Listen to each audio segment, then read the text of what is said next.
Hey, everybody. Welcome into Roosters on Olentangy River Road here in beautiful Columbus, Ohio. The sun's out. I got the shorts on. It's 60 degrees. 60 degrees, baby. Let's go. Sun's out, guns out. Look at this guy, Anthony Schlegel. We got Justin Zwick and Mike Dotson, the crew, back in with us for another edition of Lettermen Live. Let's just watch Schleg's eyes throughout the show. He's trying to do three different diets. Intermittent fasting. Yeah, I'm doing them all. It doesn't even make sense. How Carb head. No, 100% makes sense. As long as you go 100% maximum effort, it's going to be all okay. gas, no brakes. All gas, no All breaks. gas, no Attitude, breaks. effort, intermittent fasting, carb loading, keto. It Bam. works. You know, I'm going to eat this right here. He's What got is this? 5 days. He's got to walk around with no shirt on here. Just on going to the eat cruise. the toppings off of his favorite sub. He's stealing Dawson's pickle chips over here. They are so good. I mean, it's not fair. It's not fair. Stick all this in front of my It's face. like torture every week coming I know. down here. It's like, I want it all. Monday tradition to come down here and get some Roosters Cheese food. is good. Great Talk sandwich, no Ohio bread. State That's our keto. football on Lettermen Live. And current events. Hey, so the football season is over. It's official Don't as say of that. yesterday. A month ago we're sitting there like, okay, well, national championship is over, college football is done. But you still have the NFL playoffs, and now it's like, okay. Well, hold on now. We got the I XFL was saying, Cordell Jones. Okay. And the Washington, Cordell. whatever they're called. Defenders. The defenders. Defenders, I yeah. guess we can talk about the XFL. Kicking off I this don't know week. much about it, but It's kicking off this. I think the 8th. It's kicking off on the 8th. So Tracy Sprinkle's on there. Durant Grant's on there. Yeah, I'll tell you, it's a great opportunity for those guys who maybe trying to get back. in the trying to league, get back you know? in, or we used to have the NFL Europe, which kind of went away.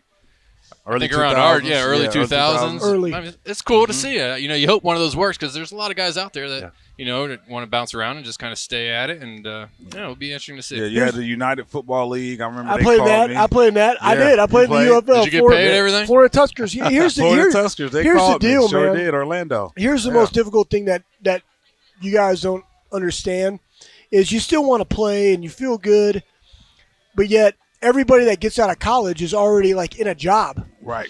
And you're still trying to figure out you and your identity outside of ball. Yeah.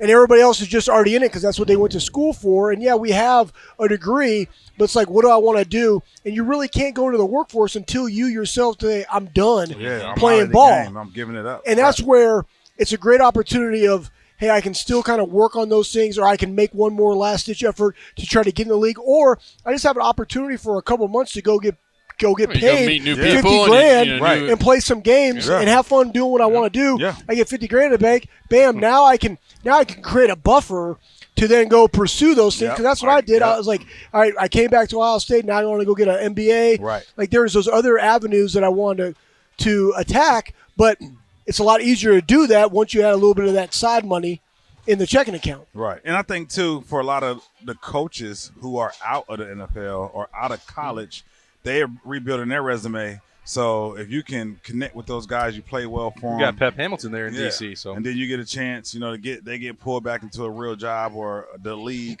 or whatnot. Then they're going to pull some of those players, that help, push them back. I know Darren Scott was a guy who played in the United Football League. Absolutely. Under Jim Haslett, and then Jim Haslett went to the Redskins as their D coordinator, and then he brought with who? Darren Scott on. Jay Gruden. Yeah, so early on. And their current head strength coach for the Washington Redskins was there in the UFL. Yep. And guess who our tight end coach was? Sean McVay. There you go. In the UFL. Wow. So those guys had an opportunity when Jay got the head job. Haslam came back, was a D coordinator. They had a couple of core guys that they understood who they were. They could trust them. Yep. Now I got an opportunity on that squad. It's good for the young coaches or even older coaches. Like, I want to get back in the game. They can go do that, right? It's not all year. Bob Stoops, I believe, is coaching in it. Okay. Right? So Yep. he doesn't have the college thing, Right. but he still wants to coach, and they can pay him. So it's a great, gap filler, go between. It's a great idea. Yeah. We just got to get something that sticks. Exactly. But you got to have a great product. You gotta talk have about money. it's Gotta the have last a game of product the and year. product. That's how most people feel, Exactly, and that's why it's interesting because this is the first time in a long time that we're gonna have a football game. After it's kind of like the NFL season. they said we're gonna put this season when everybody's like, there's no more football, and then hey, Saturday, you got nothing else to do, flip on the game and check it out. I think that's the test. Look what you started, Jay-Z. I didn't even think we were going to be Sorry. talking. But it's interesting because we talked about, going to D.C. at some point because Kordell and Tracy Sprinkle have both contributed to this site a lot, and there's a lot of interest. Kordell, when he was in town late last season, he had offers to go to the Steelers and Jets when they had their injuries with Roethlisberger and Darnold. Yep. But he didn't want, at that point, to be the last guy into that room and then the first one to go as soon as they get healthy. He was ready to finally have a chance to be the starter. The XFL throws some money out to get 8 sort of established quarterbacks. They're different than the draft pool. Kordell is going to have a chance to start games again and really, try and build something so he can, the next time he goes back to an NFL team, hopefully, and I think that he would have a good chance of that. We'll see how this plays out. And he gets some live bullets. I mean, the last true game he played was preseason for San Diego. Right? He was playing really well. He played well. I thought they were going to keep him, but you just never know with the 10-year money-wise, whatnot. But this would be a chance where he's technically in live bullets, and he's on game tape showcasing his skills. It's all about the film. It's all about film. I think for a lot of these guys, but a quarterback especially, because you go to the league, if you're a backup or you're bouncing around, like, you're not getting reps. Right. You're not getting any kind of real opportunity to try and show what you can do. So, hey, I'm going to go start, like you talked about. Yep. I'm going to be the starter. I'm going to have games under my belt. I'm going to have film on me that I can show NFL, say, this is what I'm able to do. You guys give me a shot to be a real player in this league. I'm always curious. You got to go prove it, right? You got to go show it. For like, sure. you can't, No doubt. The eye of the sky never lies. So, like, this is your opportunity. You can't put bad film out there. You don't put no bad tape. I was expecting him to put no terrible tape out there. Right, for sure. But I'm always – oh, my. That's not how that sandwich is supposed to be eaten, by the way, but it looks now like it's garlic went bread. down just fine. Right, I did that.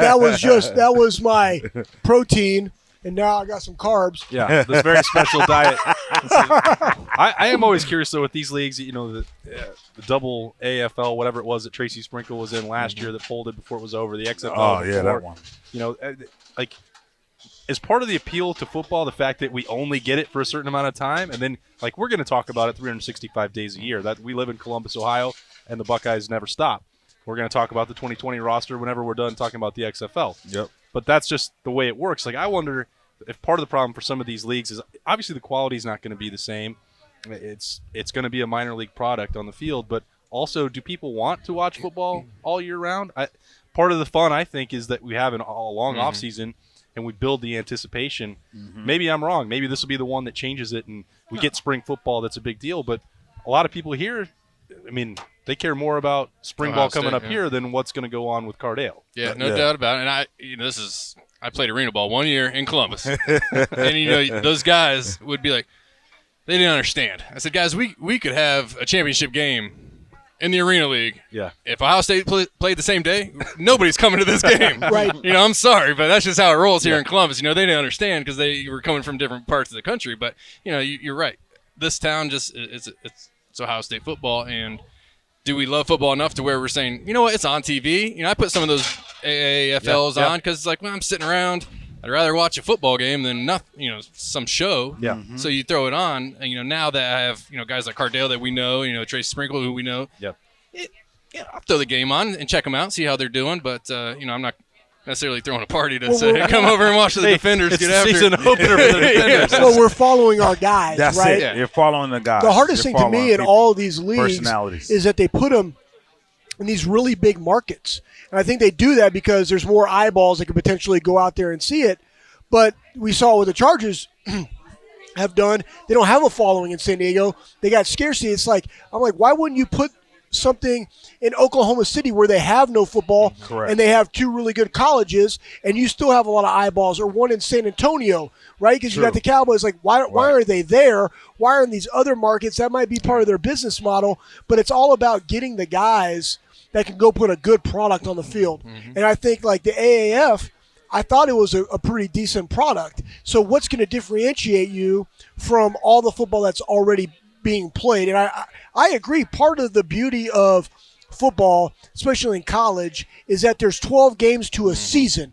Those are your only live opportunities, right? So you got to make sure that everyone counts. In high school, you only get 10. Right? And then now we have the Big Ten championship game and the college football playoff along with all the bowls. And then it kind of culminates in the playoffs and the Super Bowl for the NFL. And then it's over. And then we kind of go into basketball and we start baseball and we go into hockey. Right, and then boom, we're really excited again for football coming up. Right, so I don't know the appetite out there that's really going to be spurring this on. Where I think it would do better in the smaller markets, and what drive these leagues under is it takes a lot to not only pay players because the rosters are so much bigger, but to house them. right? Like, where are they staying? To travel. Right, to travel. I mean, You got to go charter a plane or go ride commercial and take an entire team to all these major cities. Right. That is Buses, expensive. that is. Versus, more localized commutes that you would see more in the Midwest, in the South, and the Eastern portion. Right, so that's kind of, I don't know where it is. I don't know what they're going to do to differentiate themselves from all the other former leagues, but I do think there is a need for it because I think there's a lot of really good talent out there that doesn't get an opportunity because the league is like, once you're out the league, you can't get back in. That's true. Right? Or there's a young guy that maybe was at a smaller school that didn't get developed, or the opportunities coming out of high school that really has the potential to be an NFL player, but there's nowhere else of him chasing his dream and showcasing himself to be developed because that's what we do here. Right? We develop guys. So, anyways, I think there's a need for it. The NFL has to buy it. In my opinion, they have to run it as a farm system, and I think if they did, it would be a great thing like the Major League Baseball is doing with the automated umpires. Like, it's a great testing league. The fourth down, instead of doing an onside kick, we're going to do, a fourth down play, 1st and 15 or whatever, right? So we're going to try it there. We'll look at this replay, and the different angles we want to do, the different rules we want to do, and test them out there. Let that be our beta, as opposed to, we're just going to do it at the next owners meeting. And I think it would be good for them to do that. Plus, they also have this pool of guys that they can pull from. Yeah, and just like you said, voting on the 17th game, going down to 3 preseason games, and they just talked about yesterday in the CBA, they're going to vote to go to a 17-game season. So they're potentially, but this could be that beta that you're discussing with a league like this, where you just kind of get the data, more games, less games, and build it up. And I think to Austin's saying too is that springtime kind of, I think when that dead of football goes away, you have the build up of the NFL Combine. Yeah. You have the build up of the NFL Draft.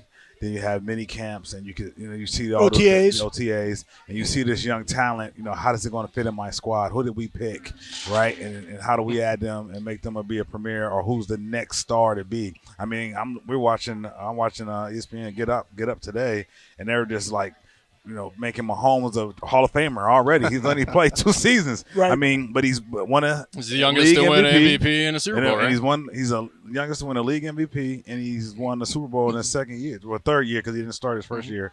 But ultimately, it's one of those things of just the build up of the season and how things lead into the fall. And I think it's a combination, like you said, with high school, college, and then Sundays being NFL.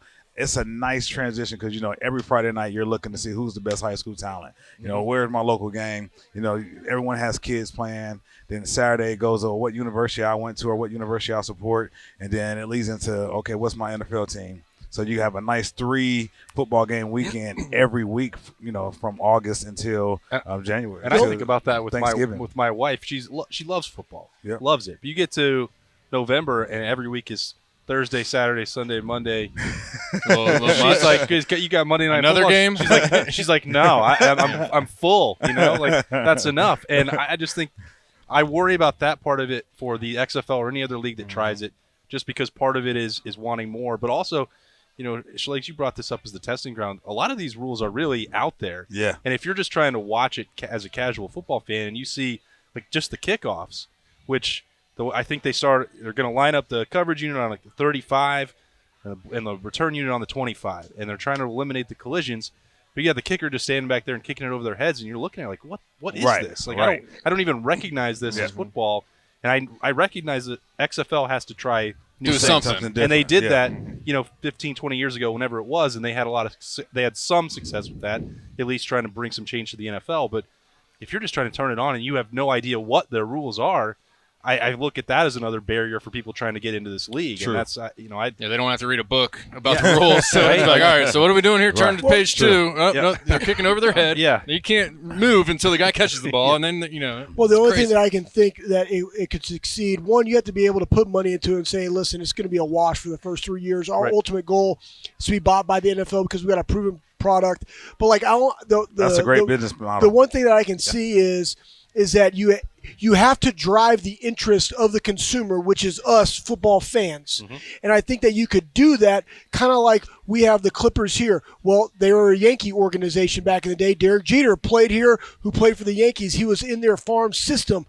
if you are a diehard Chicago Bear fan and you want to see who's the next up-and-coming person that we could bring into our squad to go to camp, who are those 3 to 4 guys? Because you're going to get guys from college. You're going to have undrafted free agents. Is this guy that's on our, XFL farm team better than these college recruits who have no tape but this? Yeah. And then we get them through OTAs and we got to go build our roster for camp. Well, now we've seen their game film tape versus their OTA minicamp tape. We believe in this guy more. So I want to watch that as a fan because I think that he could potentially be on the roster for our team. And that's where I think, the farm system in baseball, motivates people to go watch games and have interest because they're looking at who their farm system is. Talent. And now you can trade those people accordingly. Hey, we got this really good DB that came from, some kind of JUCO or a small school, and we're developing him. And we don't want to. We need a corner, but we don't want to drop a first-round draft pick. We could potentially trade a fifth-round draft pick to this team to acquire that talent. I can kind of see it going that way, but you got to draw interest from the fans and why they care that somebody potentially could be playing for their team in the future. That's why I want to go watch. Yeah, and maybe if Washington decided, let's play a home game in the Horseshoe.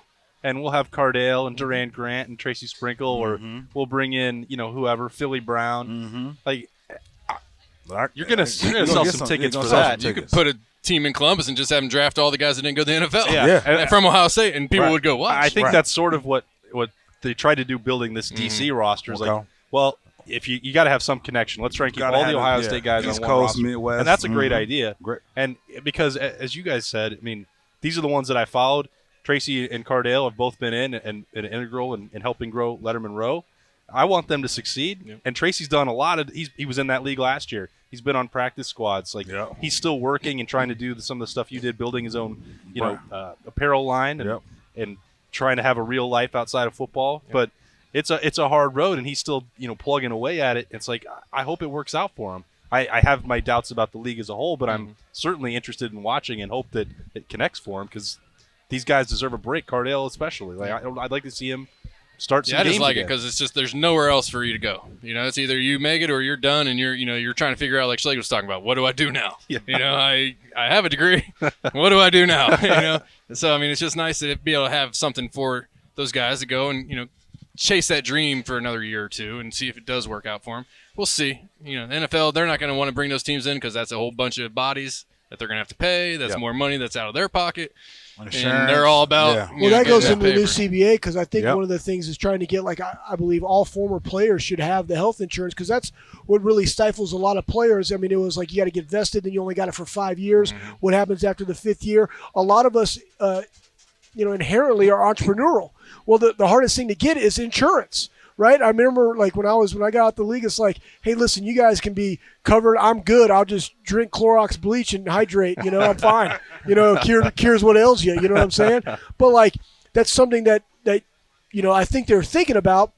And it's how can we also build these other guys up in this league and I kind of look at it kind of Stefanski and what's the guy from Cleveland, the other guy, DePodesta? Yeah. DePodesta, the guy who lives in California. Whatever. The money man. Well, here's the deal. Here's the thing. The reason I bring that up is the league is all about fits. And with what I think the Browns are trying to do is they're trying to get on the same page. They're all kind of analytical. They're all kind of Ivy League type guys.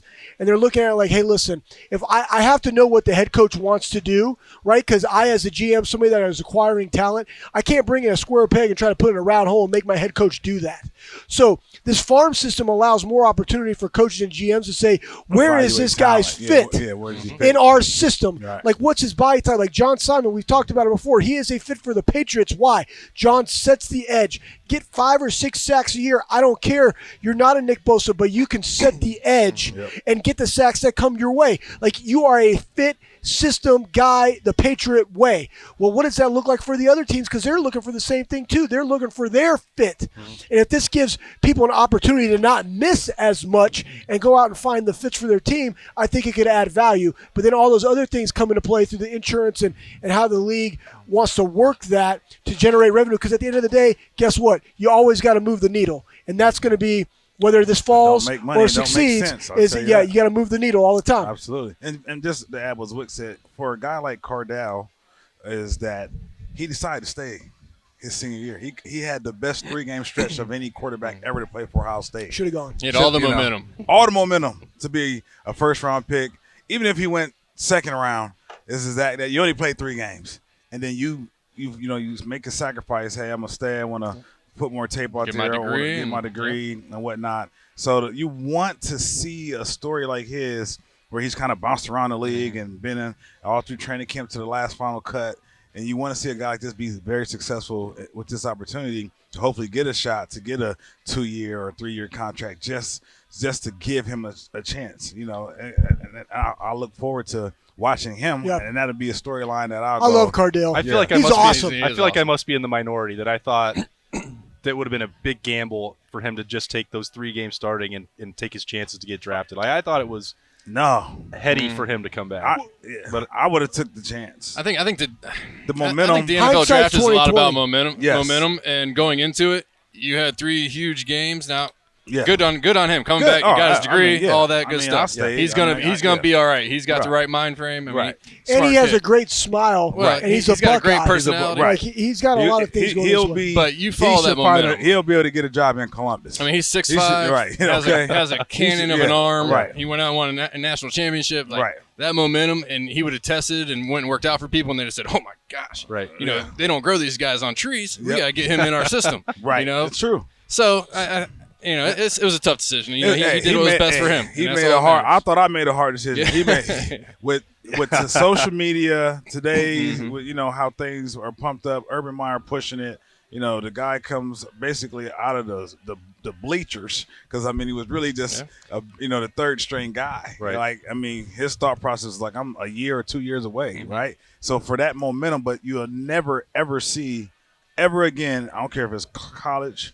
Care if it's pros, a guy be third string, win the biggest 3 games ever for your university or organization, and come home with the trophy. I really love it. I love it every time you're watching a game during the fall and a third stringer goes out there to play for somebody. Here we go. It's the next Kordell Jones. No, that's not happening. There is only one Kordell Jones. Only one. All right, this has been the definition of a fun, casual conversation right here. This was not how I scripted the show to go today. But we got Jay-Z calling the audible. Sorry about that. So that's okay. We've got 3 other hosts in here to help me out, so I appreciate that. We're going to take a quick break, and then I'll try and get back on the schedule that I had planned for this one when we come back here at Roosters. Hey, are there calories in barbecue sauce? No, it's all good. No, not at all. It's a little bit. Okay. Roosters is one of the unique companies that we deal with. They're involved in everything we do, from our personal foundation to also the Cancer Research Fund. And that's from the Buckeye Cruise from Cancer to all the events leading up to the Buckeye Cruise. They donate back to different organizations that are near and dear to their heart. And we're so fortunate to have been with Roosters now for a long, long time. All the folks at Roosters are just genuinely kind folks, and they want to make a difference. Thank you, Roosters Foundation. Thank you, Roosters Foundation. Thank you, Roosters Foundation. All right, hey, everybody. Welcome back to Lettermen Live, brought to you by Roosters. Schlegel is counting calories. He's looking for a knife and fork. He can't help himself with this diet. You got to feed that. I mean, when we leave the Roosters food out here this long, it's amazing. It's always at risk of going down Schlegel. His body is just burning calories. His body just burns and burns and burns. You got to keep feeding All it. I had today was an egg. One hard-boiled egg. But that's because last night I had eaten this bad. I can't even remember, but I had probably 6 brownies. And it said one chocolate that starts with a D. I don't know, but they were legit. And then my wife happened to make a mistake, and she bought some ice cream, so I don't discriminate against that. Then I actually had on the brownie. Then I had a Dr. Pepper. Okay. I don't drink Cokes anymore, but I did. And then I ate a bunch of Donatos. Sounds like a great night. Yeah, it was unbelievable. You had a cauliflower crust? Yeah. Did you go with the cauliflower crust from the Donatos? Did you try the new crust? No. Get out of here with that. No, You're man. gonna do it. You go all out. Yeah, I mean, if I'm a go, Yeah, you I'm go. going to go. You Just know. order some Roosters for your Super Bowl party. Yeah, no, next that's time. what you should have done. I was telling somebody that yesterday. I was like, Did you host a party? Did you host? absolutely, and I was telling my brothers-in-law. I didn't they're get like, that invite. Did you, Mike? I did not either. I mean, he was like, I'll see that guy tomorrow. I'm just going to talk about the game. I don't need to watch it with you guys. But hey, I was just thinking, like, to me, the Super Bowl is one of my favorite holidays because the others, I'm like, okay, Halloween's in the middle. I never able to take my daughter out on Halloween. There's Wednesday night practice or whatever during the week, a football game. New Year's Eve, my wife loves New Year's Eve. Well, I mean, generally I'm at a college football playoff game. It's not a big deal. I might drink for it still, but it's not like I'm getting dressed up and going crazy. I got to work the next day. It's like all these – I treat the Super Bowl like a holiday. Nice. I don't really discriminate, as Schlegel said, with the eating quite right. Yeah, don't come in like that. You didn't come into work today. Yeah, I mean, I'm in here working. I did Tim's podcast this morning already. There you go. Boom, look at that. Nice. But I think it's the great day. And I said, like, the year's over. I want to celebrate the end of it because I work really hard during football season. Absolutely. And it's like, okay, this is it. I'm not even to cover It's a a game for a long time. celebration. Yeah. Just sitting back and watching the game or relaxing a little bit. Yeah. So I'm sad it's over. Yeah. We're going to talk about Ohio State on the show, I promise. Nick, when we talk about the guys that we follow, like Nick Bosa, he put so much into that one. I thought Talk about it. he was so dominant for so long in that game. He was. And some of them were just near misses on sacks. The forced fumble, they don't recover it. If he just moves his hand maybe 6 inches and trips up Mahomes, maybe the Niners win the Super Bowl. Right. Or he swung his other arm. Yeah. He catches the leg on. And that's how close it is. I thought it was a great game. That's one that we'll think about for a long time. Mahomes, you talked about his, that growing legacy so early in his career. It was fun to watch. I wanted the Niners to win. Now Darren Lee's a Super Bowl champion. Darren Lee's a champ. Didn't play last night, but I mean Mahomes and what Andy Reid, all those comebacks in the playoffs. That was a pretty phenomenal crazy, isn't it? story, I mean, being down in every playoff game. 24, I mean, everyone they were down 24-0. double digits, 24-0, and they come back. And going into that game, I thought the Chiefs would win. I didn't think the 49ers were going to be able to hold up or score enough points to keep up with them. I thought the same. And I was worried about the defensive line because Bosa's he's a bad man. They got a good defensive line. He just needed a little bit of help. Well, he needed a little bit of help, but that first half, I think he was. The Chiefs didn't play great, and I think a lot of that had to do with Nick Bosa. I think they started double teaming, chipping, doing some different things in the second half to try and get Bosa kind of out of the game plan. It's just so they could do something. But even watching Mahomes throw the ball, he was rushing things a little bit. He wasn't comfortable. Yeah, he was not. He was. Sometimes I feel like he does arm angles that he doesn't need to do, just because he thinks they're cool. I was watching with Crenzel last night. I'm like, he didn't need to throw that one side arm. And he's like, that's just maybe how he does it. I'm like, I think he gets into that mode a little bit too much. But in the end, they were able to slow Bosa down, and his magic was able to shine through. But what a great game, and that's all you hope for in a Super Bowl, right? Yeah, I mean, it sucks for Shanahan, just the fact that the last two Super Two Bowls, leads, what's he got to do? Yeah, they said with 10 minutes left in the game, the opponents are 46 to his 0 points, and to not, produce there down the stretch, it sucks. But at the end of the day, you put your team in position, and they had a touchdown, and they should have. Jimmy G makes that throw to Sanders. I say they win that game because now the defense gets a second it's a whole win. Different ball game, They get it energized. That they like, let's go, momentum. And then the reality of it, I'm like you. It's like a holiday in my house too. My kids got to get up for it. Dad, it's like it's football today. We turned it on since 1 o'clock. Oh, watching all this coverage over and over again, the same stuff. Exactly. It's just like pull my hair out. All the pregame. Kick off already. Well, and I don't get to do that during Ohio State games, right? Like, I mean, I do road beers the night before, but Saturday, that's 4 hours before kickoff and 3 hours afterwards. That's I'm that's in a there. long day. Yeah, right. And they stopped bringing in, the catering up to the press box.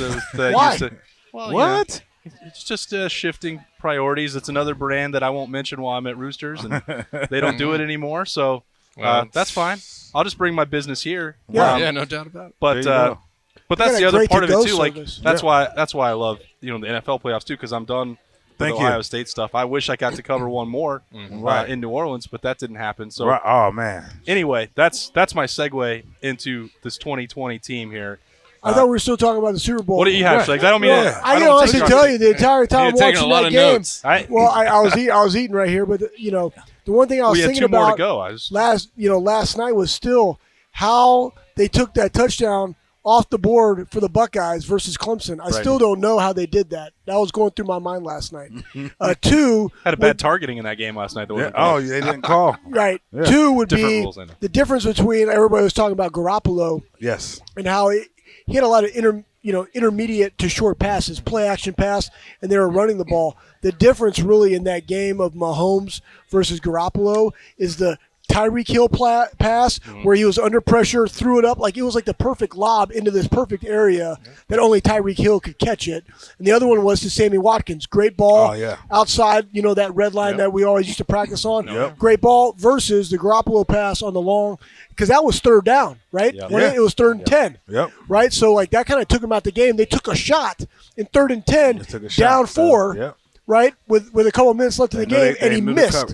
And he dialed up the right play. And they kind of went away from what they do best, which is running the football. And that's what they said, man. As soon as they started passing the ball, we were like, we're good, because they were running at a clip. And those the way they guys started that drive, too, even with, a couple minutes ago, they're like, we're going to run it. And they got 2 first downs. And it was cool to watch the creativity from the enemy about, like, they were running a little bit of the wishbone. They all kind of did this little twirl. And they got where they got that from. I saw Michigan, it. like 1942 or something. The last time that team was great, I believe. Exactly. I said everybody has to pull back. They have to pull those clips up to remember how good they were. They don't even know. They got to go to the archives. They're still living on stuff like 60 years ago. But, it was a great game to watch, and it was cool, the game within the game. And I'm a huge their fullback. I totally forget his name. That's a weird last name. It starts with a J, right? Yeah, Z. Kyle Jesuick. No, he's phenomenal. He was awesome. Kittle's awesome. Kelsey, who's a Cincinnati guy, caught a touchdown. So you like watching all those different things. Kelsey. Yeah, I mean, Cleveland Heights. It was a great game until at the very end when they got that long run and pulled away. But it was fun. It was fun to watch. And the thing about NFL football is, like you said, Austin, is like, you don't want it to end, right? It was like someone has to lose. There's 31 teams out there upset today. Like, damn, we didn't make it. We didn't win it. You know what I mean? And it was just the 49ers had to be the last team to sit on the couch. So how'd you guys like that halftime show? I didn't watch. I got the kids in the tub. I got the kids set, school. I don't skip halftime. No. Yeah. I didn't watch halftime. I thought it was better than I it was going to be. I didn't know that Shakira was the opener for J-Lo. I thought this is the J-Lo show, and there might be some Shakira, and I'm like, Shakira took over, didn't she? How many? What was that? I don't know. I don't know what that was. I've never heard anybody. It was wild. Like that. Yeah. But I was like, what did she just do? As soon as I saw it, I'm like, all right, well, that's a gift that's going to be used. It already started last night. I saw it. I didn't know what it was. Were you trying to do that? Just so we can get Shakira gifts out in the world now? Like, she got done with that and said, oh, why did I do that? Has her hair always been that light brown? I don't think it was blonde. It's like normally. I think it's darker usually. Yeah, I don't know. They're good dancers. Checking out a lot of Shakira hair during that dance. All right, there was these backup dude definitely had dancers in. I was like, man, I could, one of those could be in a funny video that I'd make. At Schlegel Valley, out on Twitter. I made the food yesterday. I did boneless. We did waffles. Did chicken and waffles for the kids. Oh, that sounds amazing.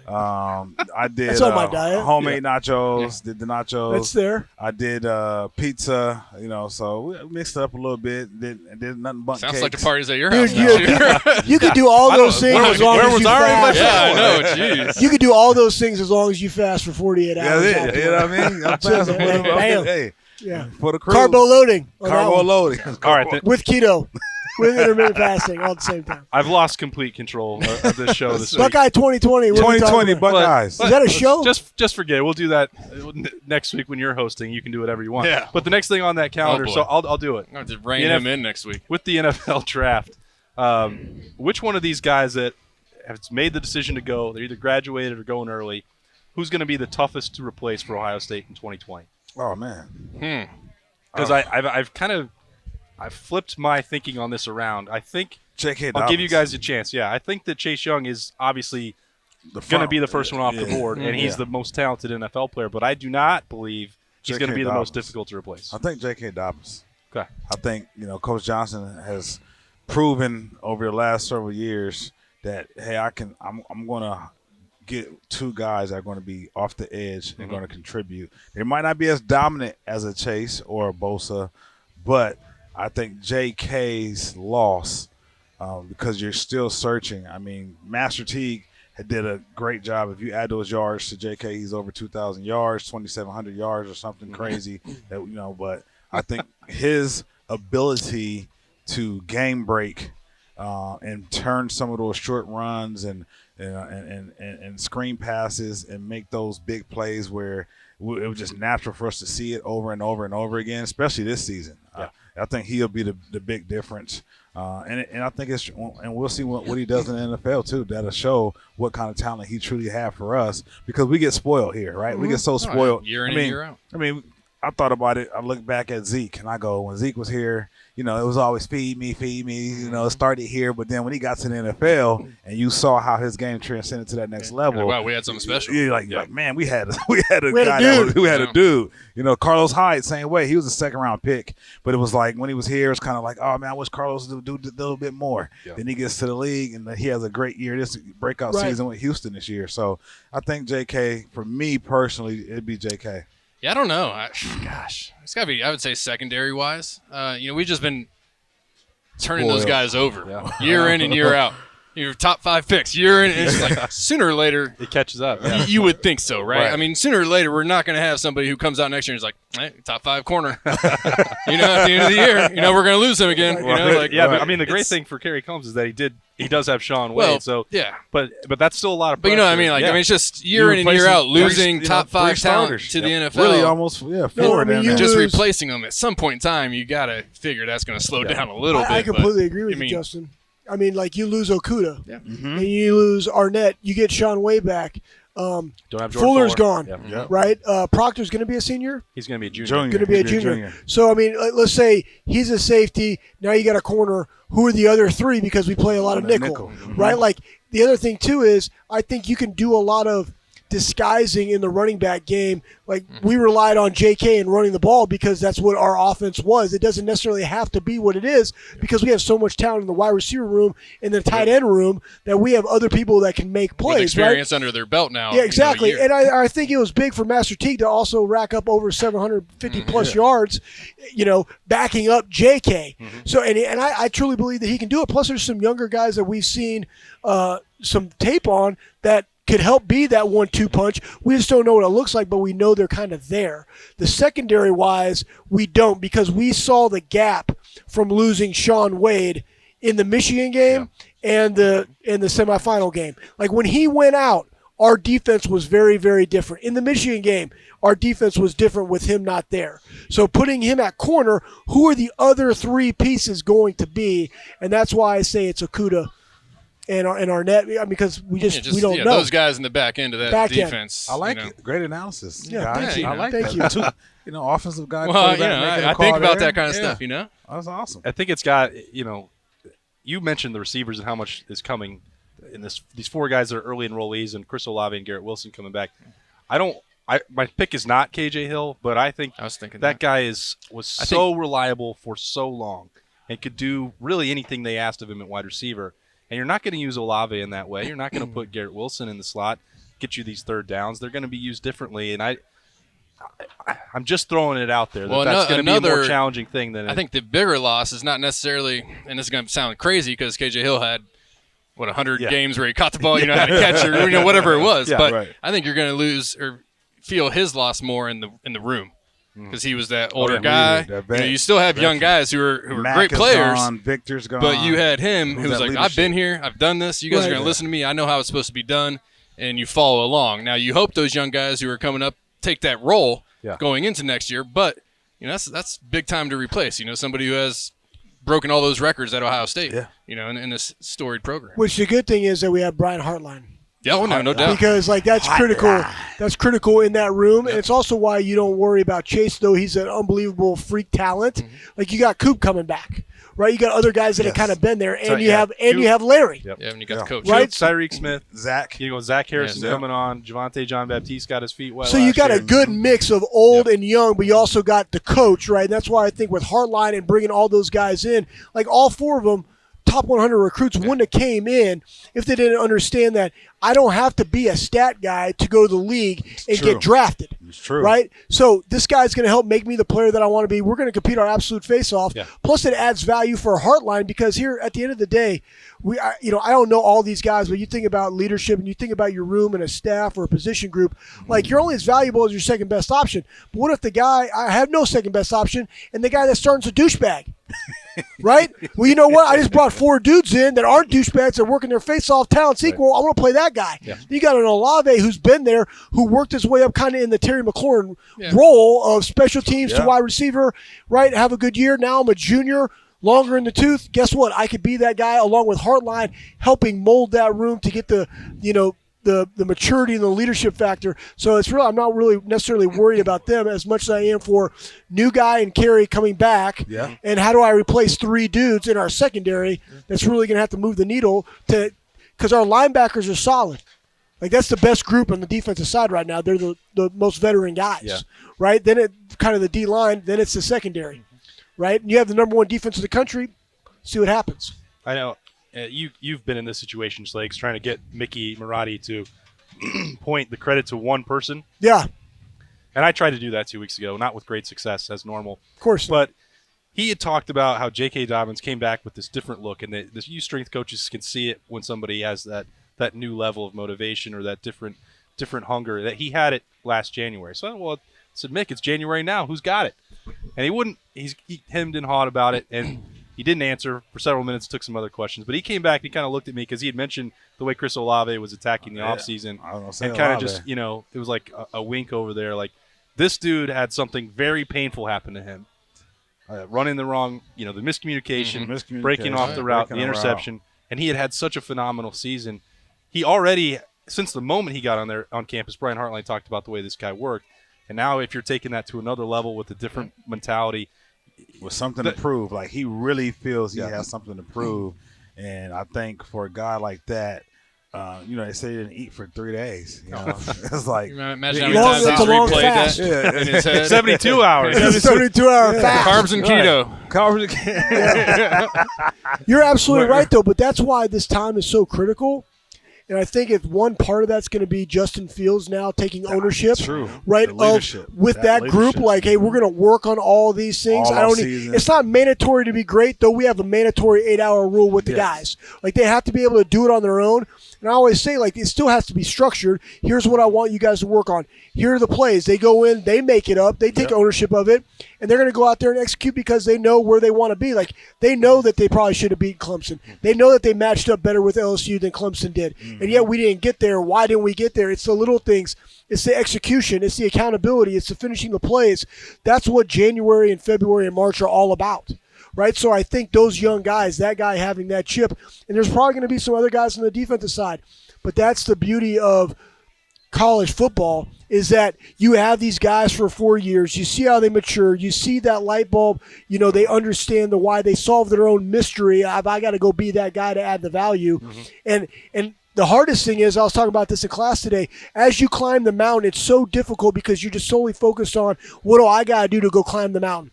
It's when I get those guys that are climbing the mountain that also understand I got to go bring other people with me. And I think that's where J.K. really separated himself. And if Mick's giving you a wink doing that, because Mick has the pulse of the team better than anybody else in the entire building.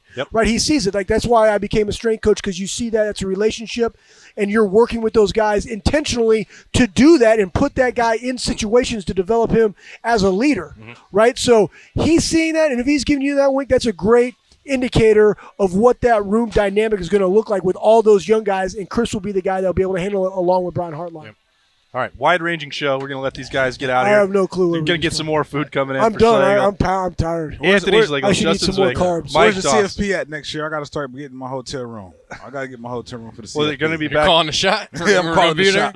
I hope that it's New Orleans to make up for not going there this year. Because it's the Rose Bowl and the Sugar Bowl. Okay. Title game will be in Miami, I believe, next year. Really? So Schlegel is already in. Schlegel is training for it right now. Lettermen Row, South Beach. I can't wait. We'll be doing these on the beach. I might do keto for that. Yeah, man. Keto, carb load. Make the plans now, because we're breaking down 2020 all year long here at Lettermen Row. It's been Lettermen Live. Brought to you by Roosters. Anthony Schlegel, Justin Zwick, Mike Dotson. I'm just Austin Ward. I'll be off next week, but the show will roll on. These guys will keep it going without me. They will see you then, and I'll see you. Let me get a quick shout-out to my boy Edrin James being selected to the 2020 Hall of Fame class. That's right, you play with him. Super Bowl champs. Well, I was. He missed it. Sorry, Edge. But he got, coming to Canton, coming to the hometown. He's coming to Stark County. Me and Zwick might go up there and host a party for him. Let's do it. We want to definitely give him if you a bring shout a Make sure I get that in. Make sure I get that invite. All right. Always invited back to Roosters. We will see you then. Catch you next time here on Lettermen Row. Lettermen Live, brought to you by Roosters. Bye-bye. Thanks for watching. Subscribe below to get the latest videos from Lettermen Row. We got Letterman Live, we've got the practice report, we got rapid reaction. Hey, and we got Buck IQ with Zach Bourne. For sure. We got recruiting breakdowns with Berm. We got whatever you need. Ohio State football and Ohio State athletics, we've got you covered here at Lettermen Row.